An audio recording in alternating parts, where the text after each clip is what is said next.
வணக்கம் உறவுகளே. இன்றைக்கி பார்க்குற வீடியோ என்னதுன்னு பார்த்தீங்கன்னா, இருக்கன்குடி மாரியம்மன் கோயிலுக்கு நாங்கள் குடும்பத்தோடு போயிருந்தோம். இது பல நாள் நேர்ந்துக்கிட்ட நேர்த்திக்கடனை செலுத்துறதுக்காண்டி நாங்கள் போனோம். நல்லா இருந்தது. கோயிலில் கூட்டமே இல்லாமல் அம்பாள் நல்ல தரிசனம் பண்ணோம்.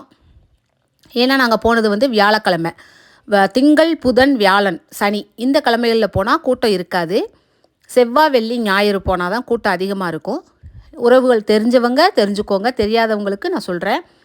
உங்களுக்கு இருக்கன்குடி மாரியம்மனை நல்லா ஃப்ரீயாக கும்பிடணும், அதாவது நல்லா கூட்டம் இல்லாமல் நெரிசல் இல்லாமல் கும்பிடணும், சாமி தரிசனம் பண்ணோம் அப்படின்னா திங்கள், புதன், வியாழன், சனி இந்த கிழமைகளில் போங்க. நான் மாவிளக்கு எடுத்துகிட்டு போயிருந்தேன். முதல் நாள் நைட்டே மாவிளக்கு பிடிச்சிட்டேன். அதன் காரணம் என்னன்னு கேட்டிங்கன்னா, நைட்டு 11 மணிக்கு நான் மாவிளக்கு பிடிச்சி வச்சுருக்கேன். மறுநாள் காலையில் நாங்கள் 5 மணிக்கு கிளம்பணும். அதனால தான் நான் வந்து 11 மணிக்கு பிடிச்சி கொண்டு போனேன். நல்லா அப்பாவுக்கு, எனக்கு, சுட்டி மகளுக்கு, என் பெரிய பொண்ணுக்கு எல்லாத்துக்கும் மாவிளக்கு எடுத்துகிட்டு இது இந்த நேர்த்திக்கடன் செலுத்தினோன்னா நம்மளுக்கு உண்டான அந்த நோய் நொடிகள் எல்லாம் நீங்கும், கைகால் சுகம் கிடைக்கும். நம்ம உறவுகள் அனைவர்களுக்காண்டியும் வேண்டிக்கிட்டோம். இருக்கன்குடி மாரியம்மன் தரிசனம் சூப்பராக பண்ணினோம். நல்லா இருந்தது.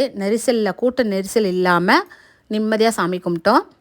திருப்தியாக இருந்தது. ரொம்ப நேரம் ஆகவும் இல்லை. எல்லா வேலைகளுமே ஒரு 1 ஹவர்லேயே முடிஞ்சுது. சூப்பராக பண்ணிட்டோம். அப்புறம் அங்கே பிரசாதமாக புளியோதரை வச்சுருந்தாங்க. அதை வாங்கி சாப்பிட்டோம். ரேட்டும் கம்மி தான், சுவை அதிகமாக இருந்தது, நல்லா இருந்தது. ஒரு பாக்ஸ் வாங்கினாலே ஒரு ஆளுக்கு போதுமான அளவு தான்.